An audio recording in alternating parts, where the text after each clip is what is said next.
Hi guys, welcome back to my channel. Today I'm coming on to share with you how to make tags out of packaging. So it's this type of packaging, you'll probably get craft supplies on it. This one's from a gift card and I just save these. That one would be good for like a frame or a window embellishment. Anything that's generally got that type of cutout on it, I like to save them because they're easily distinguished. This one's actually 2, so you can just cut it in half, which is what I did do. And again, same goes with this one. You can cut it in half and you can decorate that, and you've still got that little top piece to cut off and use as you wish. So like I say, I always save those. And you've all seen my trusted scrap little tub, so that's what I usually just keep them in. And these are the 2 examples that I've made these today, and I'm just going to come on and just do a third one so you can see the whole process. So it's nice and vintagey, quite grungy as well. This one is actually with a vintage photo, so it's slightly different. That one's with a Tim Holtz paper doll, and I am going to use a vintage photo one. Now I actually just put those packages away, so let me pick one for what I'm going to do now. Did I already select one? I think I already selected one, but then I've put it away. So I'm going to use one of those.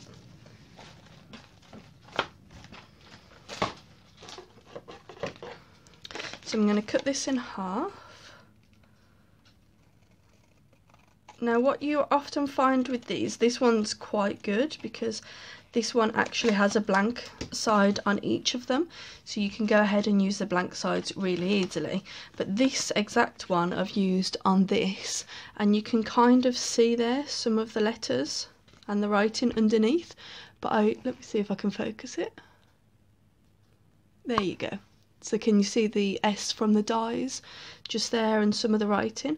That doesn't bother me too much, I quite like that, but if you're fortunate enough to have one that's blank on that side, just use that side, unless you wanted to have this as a pull-out tag and you'd end up seeing the back. You'd probably want it plain on the back. But for example, this one wasn't plain on the back, but I'm going to stick that in to a page anyway, probably. Maybe use it as a side pocket or just leave it to take up the majority of the page. So I'm just going to set those somewhere that you can see them. I'll set them there. Not that you can see them very much there. So what I was trying to say is on this one, I'm just going to go ahead and use the back because that's going to be best. Now, you're going to need some Mod Podge because what we're going to do is we're going to create what's the word that I'm looking for? We're going to create a textured background. And what you're going to use to create the textured background is just some tissue paper. Now this is probably tissue paper that a present came wrapped in, and I've just saved it because it's all crinkled.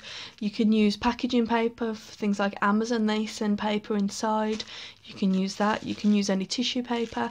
Even go as far as using kitchen roll because that's going to create a really nice effect for you. Now I am pretty low on Mod Podge. I'm going to the craft fair tomorrow, so hopefully I'll be able to pick some up from there. So I'm just going to totally apply that all over my card, quite liberally, as liberally as you can when you're down to your last amount. Then I'm just going to rip a bit of this, and then in no particular order I'm going to jam it down and then scrunch it up. Now you're looking for little scrunches, not big scrunches, if that makes sense. You don't want big folds, you just want texture in the paper. I think it's actually ripped a little bit there, so what I'm going to do is I'm going to double layer it there. So I'm going to add a little bit more glue, and then just double it up over the top.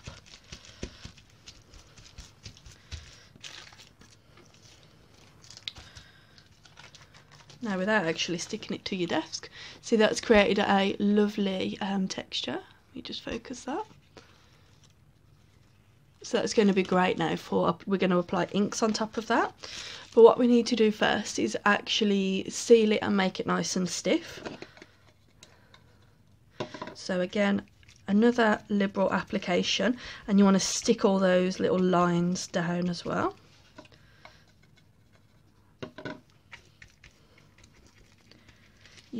I've got matte here. It doesn't come out very matte, but use whatever Mod Podge you have to hand, or PVA glue, whatever you want to use. Again, there's not enough texture for my liking just here in that top corner, so I'm going to take a little bit from here, a bit smaller than that, and just apply a bit more, and I just scrunch it up. You can find that the texture goes if you accidentally rip it or anything. This will flatten out, so don't worry about that. So what I'm going to do now is use my heat gun. Let me just take my paintbrush out of there so it doesn't dry. That's one of my things that I always do, and I'm sure some of you are with me on that one. So I'm just going to dry it now.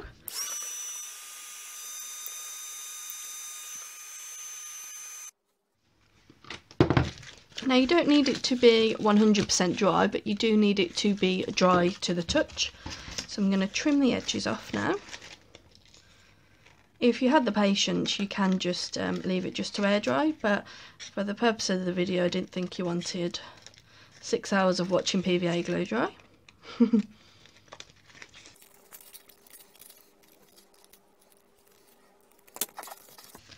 So there we have it. It's still really flexible actually. It will stiffen up as it dries. It's because it's quite saturated, but that is super textured, as you can see. So a great way of just adding a little bit of detail. Now what we're going to do now is we're going to colour the background.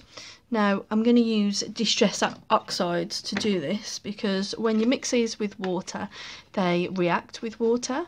I don't think it works with the distress ink, but you can use your dabber and just dab all over it with the distress ink if that's what you have to hand. So don't buy any special products for this, but I'm going to go ahead and just use this so you can see. So all I do is I get the pad, put a bit on the desk, and I've got a glass cutting mat on my desk, so I wouldn't recommend doing it straight onto your your beautiful desk. And I've just got some ordinary spray water.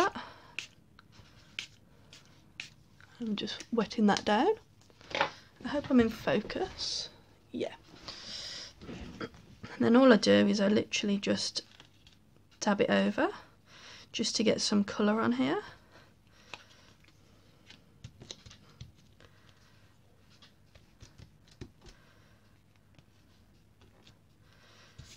You can just smush it all in.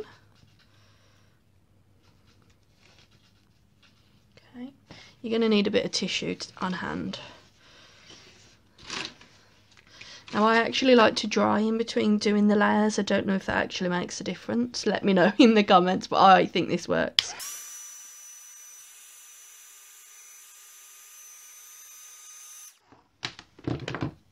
Now I'm going to add a colour that's going to match to my journal, and I'm just going to use Faded Jeans, again in Distress Oxide. You can use whatever colour you want and whatever's going to coordinate with your journal really. I'm not going to water it down too much, because I think I watered that last little bit down a bit too much, so just a couple of spritzes. And I don't want to add as much blue onto it, but I just want to add a couple blue accents here and there.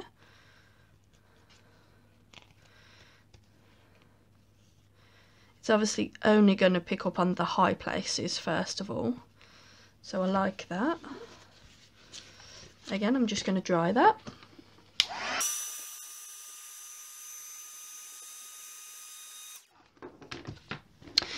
Now I'm going to take my ordinary distress ink and I'm going to ink around the edges. Oh, I've got a bit that's not quite stuck there.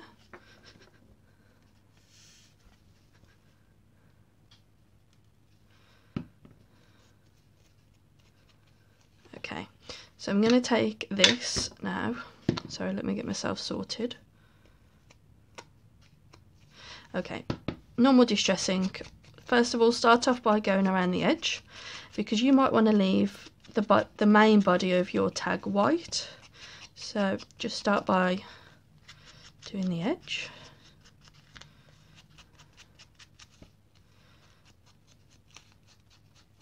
Okay, so if you wanted to, you could leave it there at this point, but I want to bring it in a little bit. I don't want to go too heavy, but I want to fill in some of these white places. I still want this area, these bits that I've just done, I want those to be darkest, but I just want to take away some of the white. Just because I find it a little bit too stark.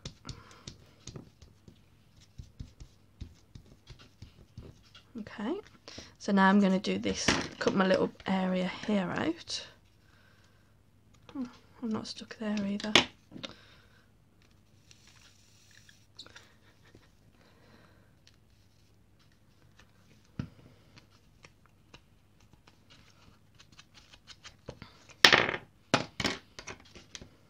So just jam your scissors in and try and cut it out as best as you can.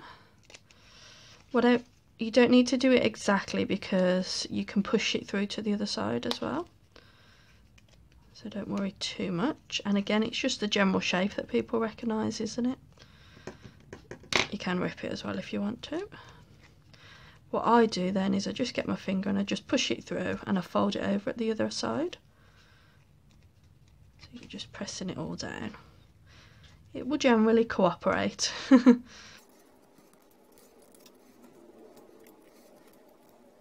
Okay, now depending on the type of journal you're making, this might be, you know, embellished enough for you. You might want to leave this as a place where, you know, the recipient of your journal can add little pieces onto, but I'm going to add some embellishments onto mine. Now, with this, I'm doing a journal that's using vintage photos, so I am going to add a vintage photo on top, as you can see that I did with the previous examples. Okay, so I like that. I hope that is good for you guys as well. I'm going to zoom in a little bit so you can see the tag a little bit better. Okay, so hopefully that will help you see things a little bit better. So I've already chosen my photo, just a cute little photo of father and son. I'm going to put it off to an angle. I've tried to select a couple of pieces again so that you guys don't have to sit here and watch me painstakingly try and select some pieces for half an hour, because that is realistically how long these things take. So these are just scraps. I try and use scraps with this because the packaging is a scrap at the end of the day, so try and scrap it all up.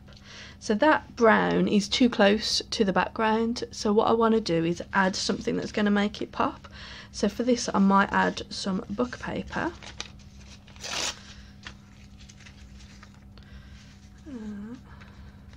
I think I'll need it to be in like a shape rather than a square.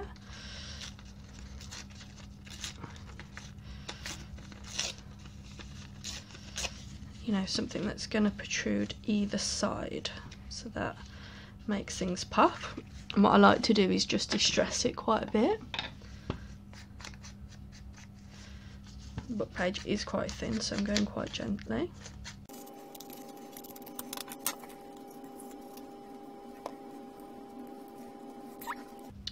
Now I'm also going to, underneath that, add some cheesecloth.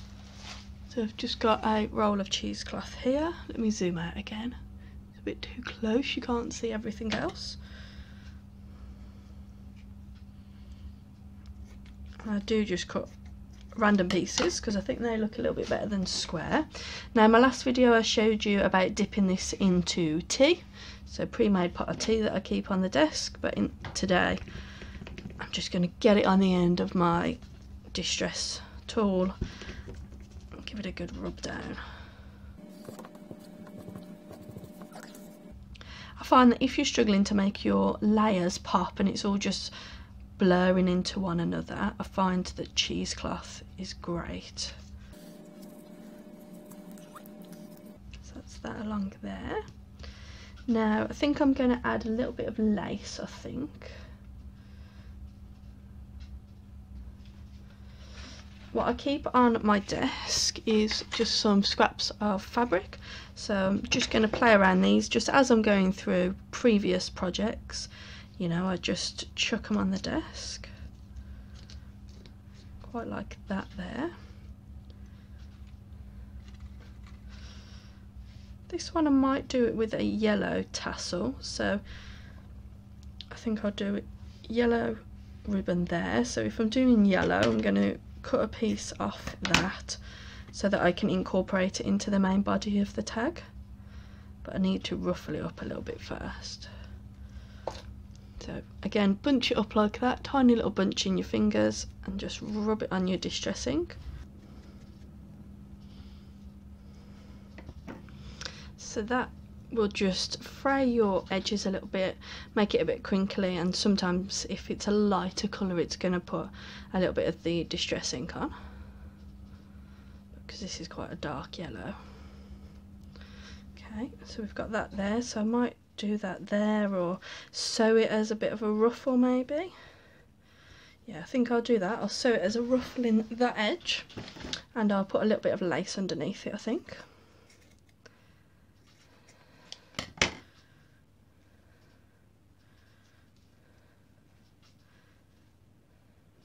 So that'll get sewn in some type of order like that.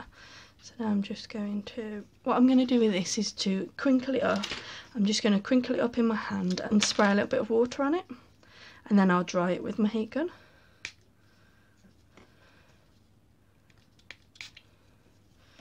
So that just helps any like stiff fabrics just become quite malleable. So as you can see, that's really nice now.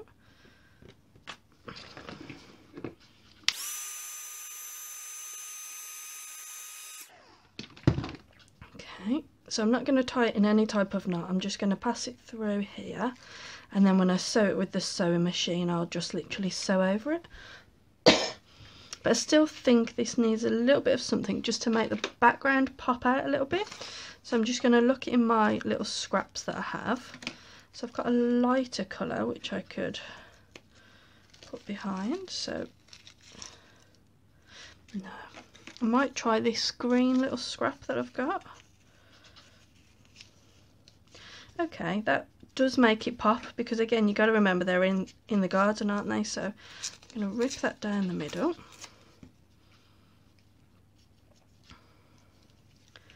I'm going to put a bit there, I think, and then I'll put a little bit on this side.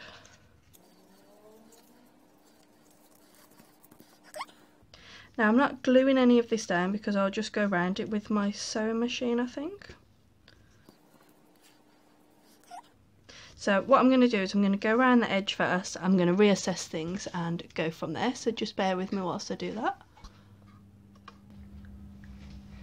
Okay, so there I've just added a simple stitch around the edge, and I've actually gone around the image twice, and this cheesecloth is overhanging a little bit too much there, so with cheesecloth I actually like just to pull it rather than to rip it, because then you get all these nice little, I like to pull it rather than cut it, sorry. I will cut those frays just a little bit so that they're not overhanging too much, so you could leave it there if you wanted to. Let me zoom in again for you. Okay, but what I'm going to do is, like I said, I'm going to add that little bit of lace there, and I'll sew that with the sewing machine, and I'm just going to bunch that up ever so slightly and sort of lap it over the top, maybe like that.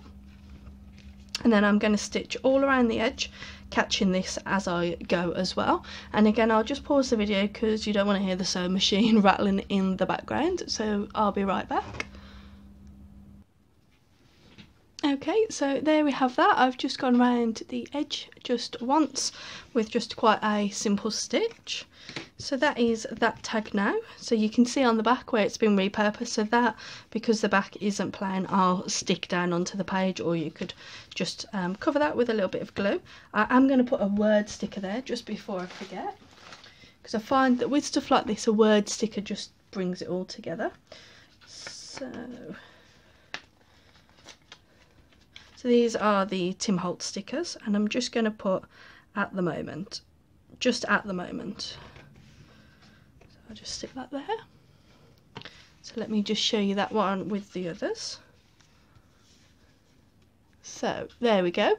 So I hope you guys have found this video useful. I know that quite a few of you also save your bits of packaging like myself, but I've saved quite a few and not been quite sure what to do with them. So I'm really happy that I've come up with this idea. So don't forget to leave me a comment in the description below if you've tried anything like this, and don't forget to subscribe to my channel. Thank you guys for watching. Bye.